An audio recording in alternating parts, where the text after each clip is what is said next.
do it strong. Yes, you did. It's on. It is? Yeah. Okay. Hi, everybody. Time for chapter 22 of Old Granny Fox.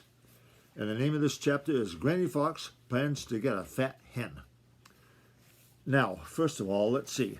Hello to Jackson, Matthew, Marjorie, Emma, all in Maine, Malia and Lucas in Missouri, Kai Ming and Rukai in Washington, Hope, Sylvia, and Dylan here in Maine. Hello, Hope. And Lucas in Maine. Let's see. Leslie and Mary over in England. Ezzy and Indy in Oklahoma.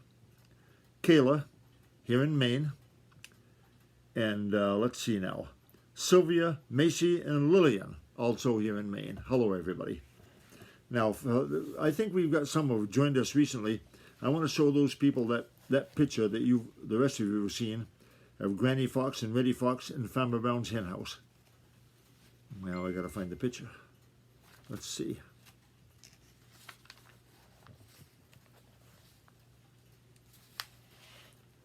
Notice the glasses Granny Fox wears on the end of her nose. There they are. See the hens up on top, roosting on that pole. And it's supposed to be at nighttime, and they found a way to sneak into the hen house, but they had to have a light so we could see what's going on in there, okay, even though keep in mind that they're there at night trying to steal a hen. Okay, there, now, chapter 22. Granny Fox plans to get a fat hen.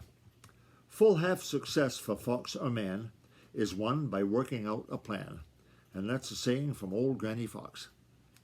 Granny Fox knows this. No one knows it better. Whatever she does is first carefully planned in her wise old head.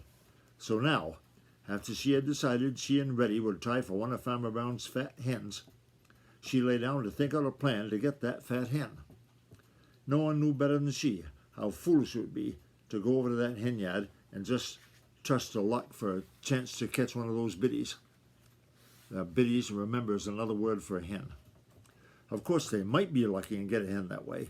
Then again, they might not. They might be unlucky and get in a peck of trouble. You see, she said to Reddy, we must not only plan how to get that fat hen, we must also plan how to get away with it safely.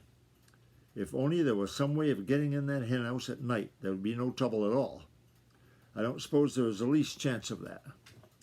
Not the least chance in the world, replied Reddy. There isn't a hole anywhere big enough for even Shadow the Weasel to get through, and Farmer Brown's boy is very careful to lock the door every night. There's a little hole that the hens go in and out of during the day, which is big enough for one of us to slip through, I believe, said Granny thoughtfully. Sure, but it's always closed at night, snapped Reddy. Besides, to get to that, or the door either, you have to get inside the hen yard. There's a gate to that which we can't open. People are sometimes careless. Even you, Reddy, said Granny. Reddy squirmed uneasily, for he had been in trouble many times through carelessness. Well, what of it? He demanded a wee bit crossly.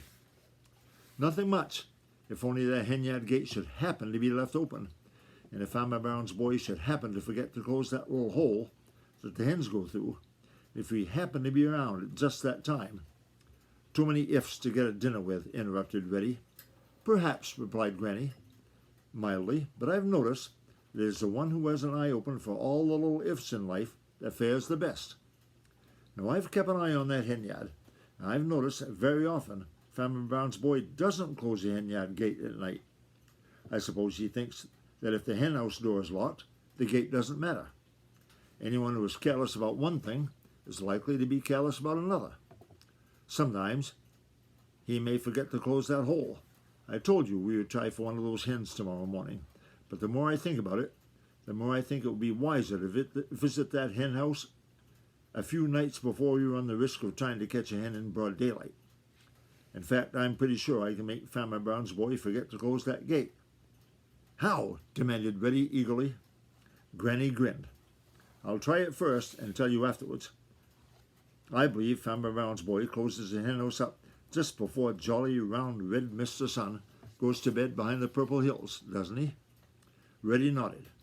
Many times from a safe hiding place, he had hungrily watched Farmer Brown's boy shut the biddies up. It was always just before the black shadows began to creep out from their hiding places.